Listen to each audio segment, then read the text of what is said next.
It's obvious. It's obvious. It's obvious. Because they are above.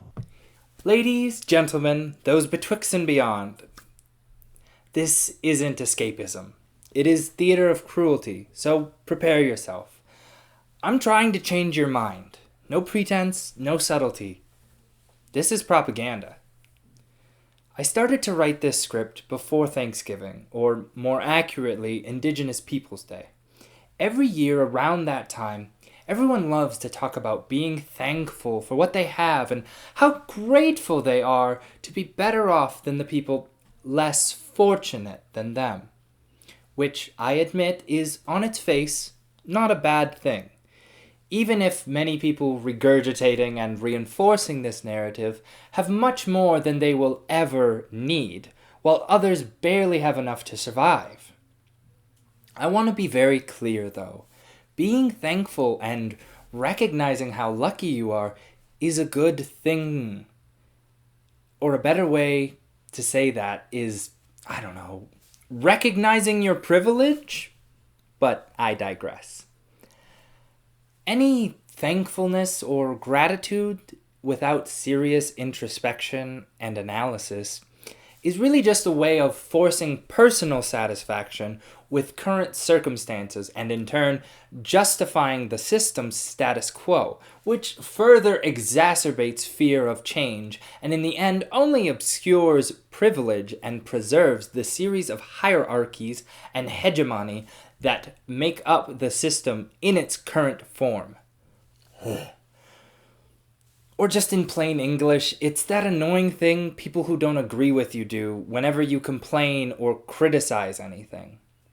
They're ultimately attempting to minimize your genuine concerns and force you to be grateful you aren't much worse off. Any phrase that contains, "it could be worse," or "at least," only exists to minimize any criticism of your current circumstance by comparing the complaint to a much worse imagined circumstance. Every young person who dares to critique society or complain about not having health care or the ability to ever own a house knows exactly what older, richer people's inevitable response will be. It goes a little like this. "Well, at least you haven't been stabbed while starving to death in a pit of acid." I mean, thanks, Karen. You are right. I should just really be happy and not worry at all because I haven't been grisly murdered or starved to death. Yet. I don't blame the individuals themselves for this knee-jerk response. I believe it is a learned behavior and arguably an effective coping mechanism when faced with a reality outside the realm of your understanding. A system requires justification. Criticism requires a way to overlook or brush off concerns or criticism. Nobody wants to believe they live in a dystopia because that would mean change would not only be necessary, but the people's moral imperative. Be grateful so I don't have to think about dismantling the system or disturbing the current order. Nevertheless, this practice of system justification or rationalization is still extremely counterproductive in making any situation better. But I'll come back to that later. It's now 7 months later. We are in the middle of a pandemic. Corporate America and media elites alike are attempting to feed essential, expendable, sacrificial workers with abundant thank yous, as well as the always popular charitable publicity stunt. 22 million.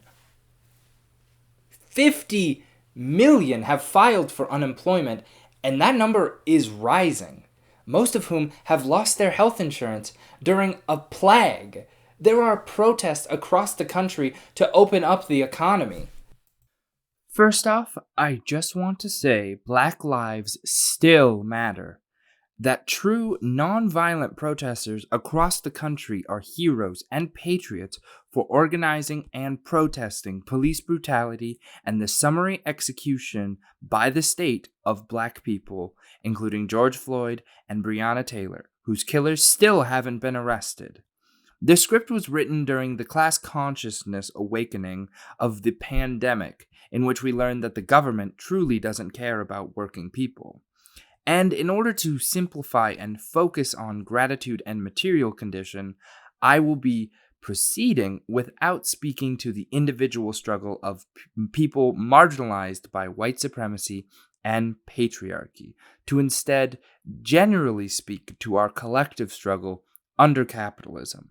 However, I recognize this is not a sufficient answer, so please stick around till the end to see the preview for my next video, which will take on the inherent cruelty of both racial and sexual hierarchies. Back to the show. You heard that right. An armed protest to go back to work. Not a rent freeze or raised minimum wage or hazard pay. Not protective equipment or universal health care during a global freaking pandemic. They want to end quarantine to force the working class back to work as normal and obviously get sick and possibly die. Recently, no surprise, workers are being forced back to work by starvation and removal from unemployment benefits. Things haven't been good for a while, and they don't seem to be getting better.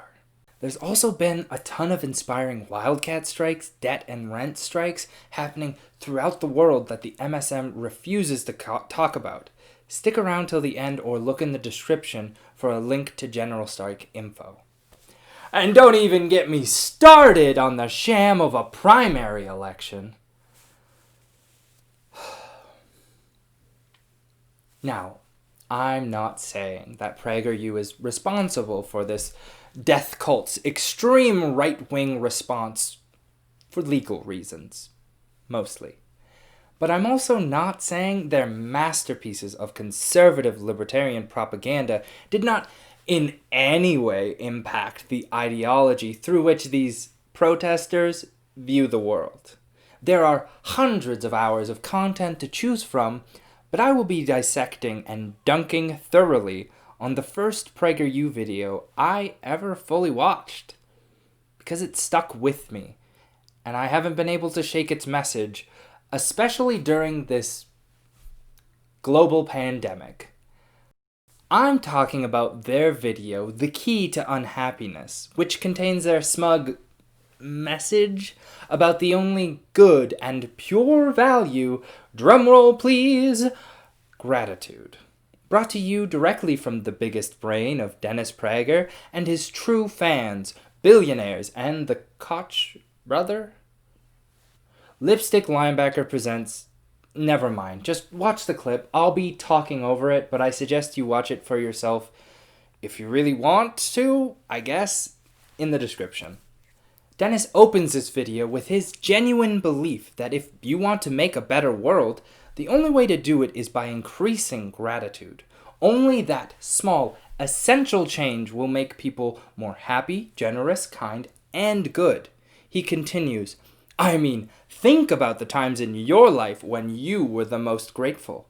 Maybe after you had a baby, or got married. Weren't you happy? Dennis asks. Have you ever met a happy, ungrateful person? Basically stating that if you are angry or at all unsatisfied, you can't be a good person. If you want more of anything, Dennis seems to believe the problem is with you. Elaborating that the idea of victimhood, according to Dennis, is the only reason people ever hurt each other. Or as he says, victimhood causes anger, and anger causes people to lash out at others. According to Dennis, grateful people don't see themselves as victims, which implies they are inherently good, and in fact, better than people who see themselves as, or just are, victims. Being a victim, in Dennis's big-brained opinion, is an identity you choose. or simply a state of mind. He makes it very clear that if you are ungrateful, then you must think you are a victim. And if you think you are a victim, you must be ungrateful. They are not mutually exclusive, leading any rational person to an obvious and annoying chicken or the egg conclusion. This circular logic is used, I believe, because Dennis doesn't care which comes first. His job is not to understand or empathize with ingratitude, as he calls it. It is to shame the ungrateful into forced satisfaction and to praise the grateful for already being better than the rest. He continues, summarizing his point by giving us two very simple but extremely important rules to live by. Rule number 1, the less you feel entitled to, the more grateful you will be with what you get. Rule number 2, the more entitled you are, the less happy you will be. Example, spoiled rich kids. Dennis closes this video by asking us, if you have a way of achieving such a world without increasing gratitude, let me know what it is. Now, Dennis, I took this call to action seriously because I know you are still watching this. Thanks for sticking around, big guy. Now, I believe I've actually found a system that truly embodies your big brain points and, in fact, is the best at increasing gratitude and therefore, according to your logic, creates the most good and happiness.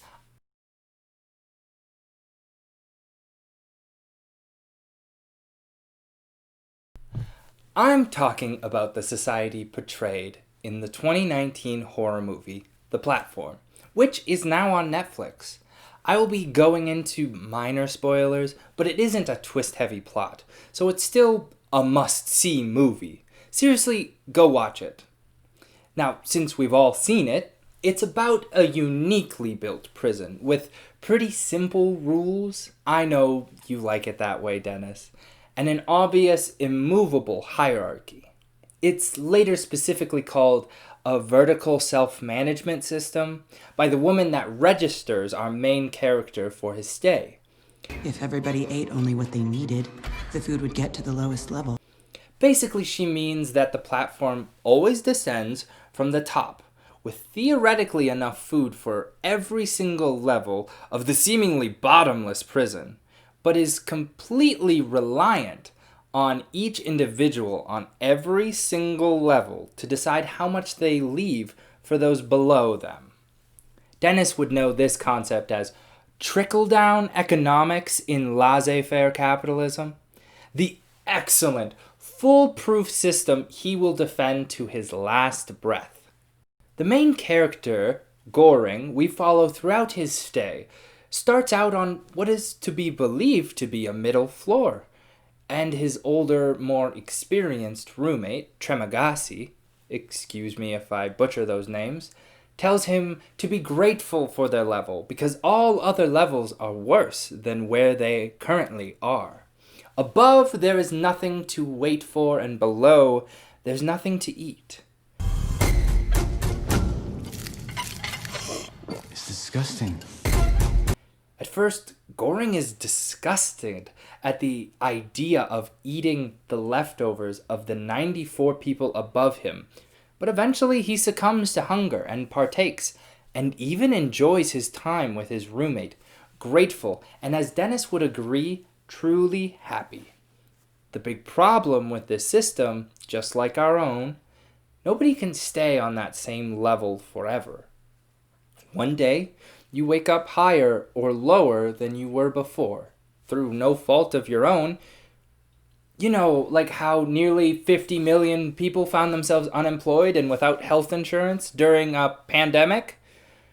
Because somebody thought it was a great idea to tie work to health insurance.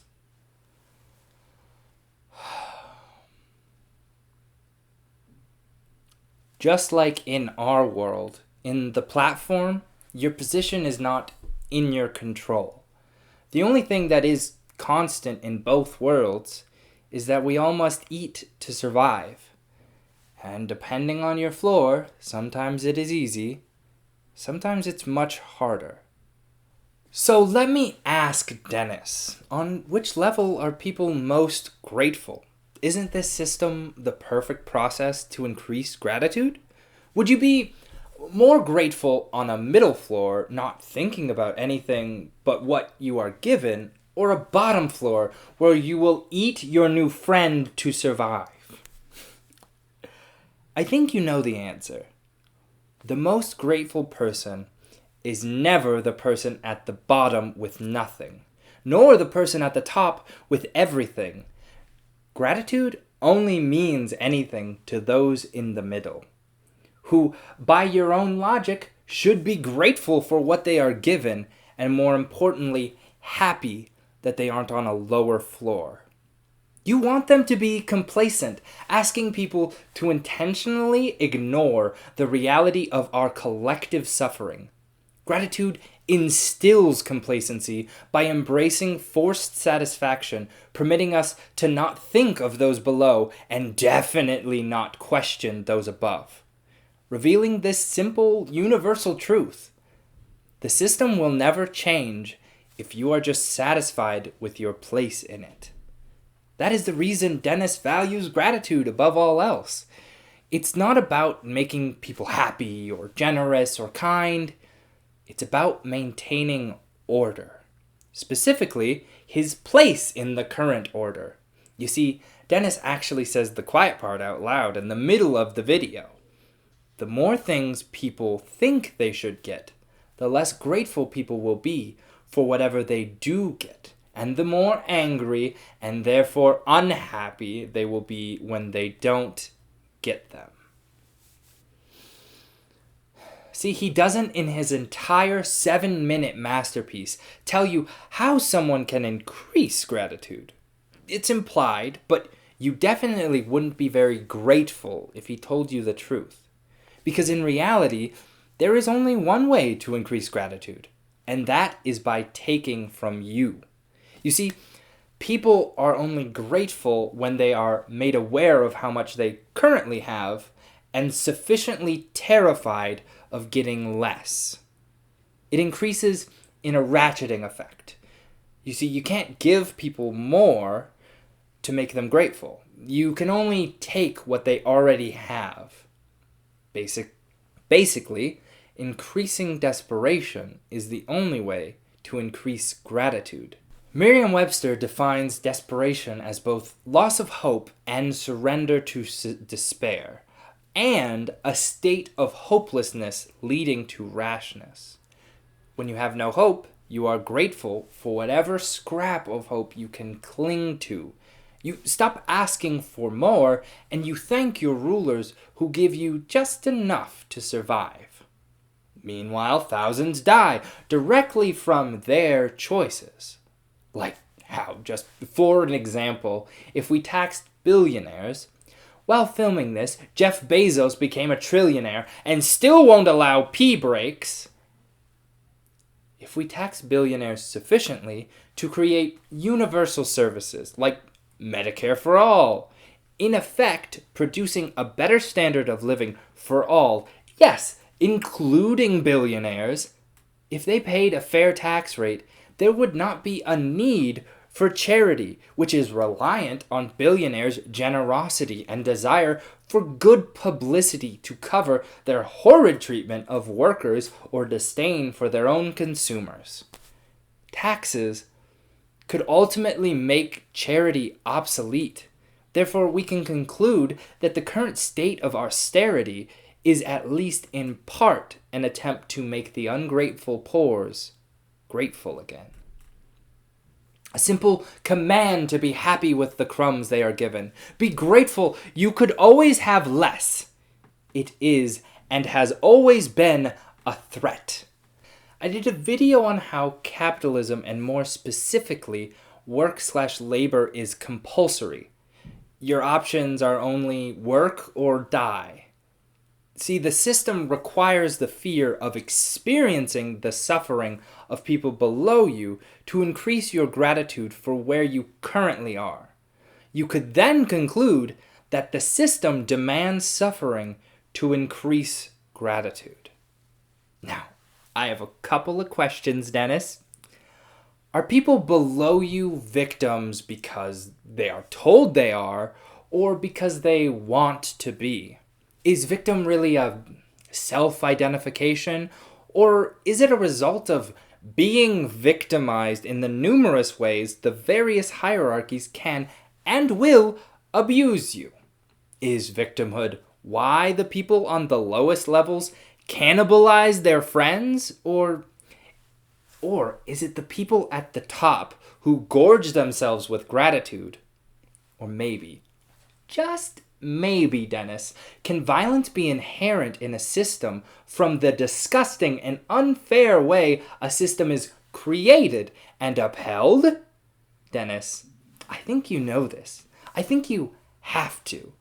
And you are just telling your audience victimhood is a state of mind, so people who have been victimized will deny their own reality, bury their trauma to feel as if they are better than people who identify as victims. You love hearing from marginalized people that I don't let my experience, race, sexuality, gender define me. This is an attempt to mitigate the rashness from the desperation you enforce. Returning to the platform film, later on, Goring and his roommate Tremagasi wake up on a much lower floor, and Tremagasi quickly rationalizes that it's eat or be eaten. He restrains Goring fully and doing his best to convince his little escargot to behave, and maybe Tremagasi will feed him too. They both may even survive. The alternative, of course, being killed and eaten by his roommate. Goring protests, but there's nothing he can do. He is powerless. Tremagasi rationalizes that he will wait as long as he can, but at a certain point, he's no longer responsible. Tremagasi, despite individualizing the violence earlier on in the film, intuitively understands in this moment that it's the desperation inherent in the system that forces him to indulge in violence and depravity. Goring clarifies that he still holds his roommate responsible for his death, but Tremagasi is generous, and through his own goodwill, he feeds Goring bits of Goring's own flesh, compassionately closing and treating every wound after he causes it. It's a long month on this floor, but Goring comes away from his experience grateful to his roommate for keeping him alive. Goring is released from the prison, physically scarred, but an immensely changed individual, no longer taking a single second of his life for granted, because he has changed his outlook on his circumstances. He learns that the material conditions of his circumstances don't matter at all to him anymore.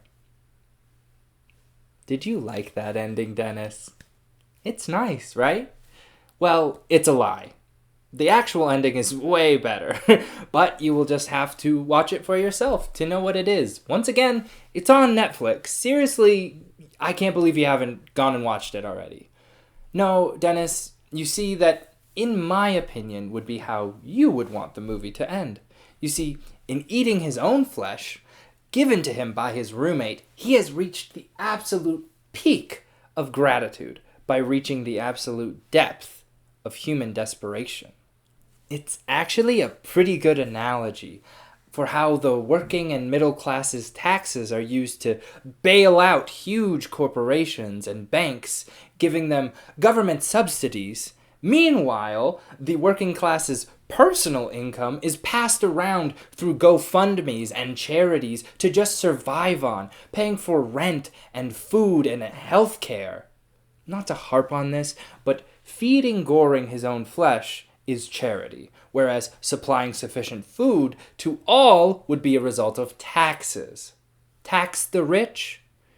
But in desperation, both Tremagasi and Dennis have found the answer to ingratitude.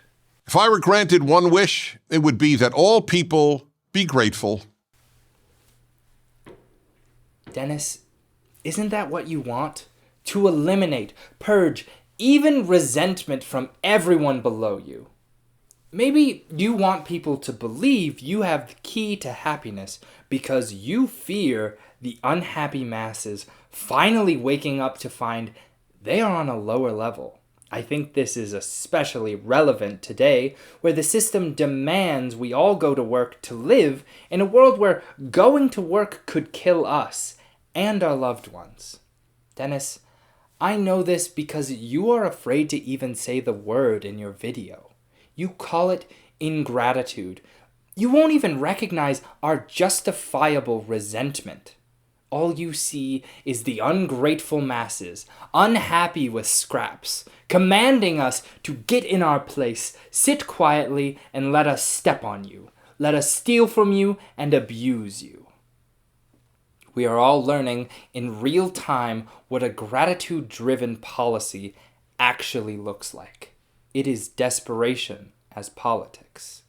It is hoping we will have nothing left, that you will starve us, and we will purge even resentment from our system, so you may devour us without guilt. The problem you've been trying to hide this whole time, the unavoidable truth is desperation increases gratitude and resentment in equal measure. Resentment is what you fear, and it will be your demise. You see, you made this bed. Now lay in it. This reminds me of a pretty funny joke, but maybe that's better served in a different video.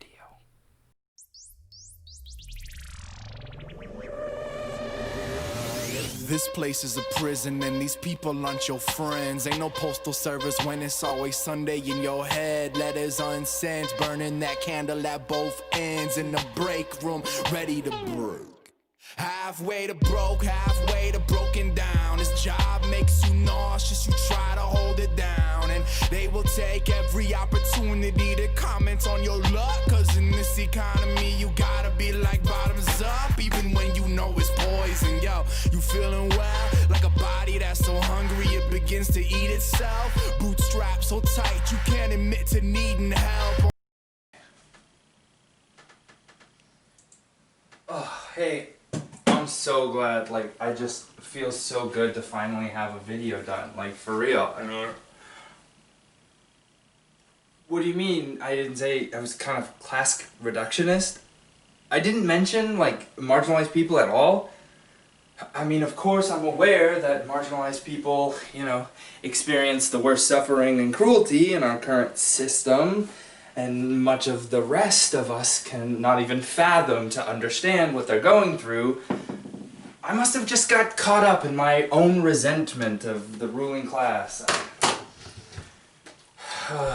The exploitation that we all experience, I failed to recognize the extent and variety to which we experience the exploitation as individuals. No, you're definitely right. I should have said something. Especially with, the current reality of BLM protesters being kidnapped by the Gestapo in Portland. That's ridiculous. I just have to... But wouldn't it just further complicate the message of this video? I can't do a video like ContraPoints. This can't be an hour long. Would it be alright if I just make them separate? Would that make sense? And just, use this one as a introduction or, a base level to the next video?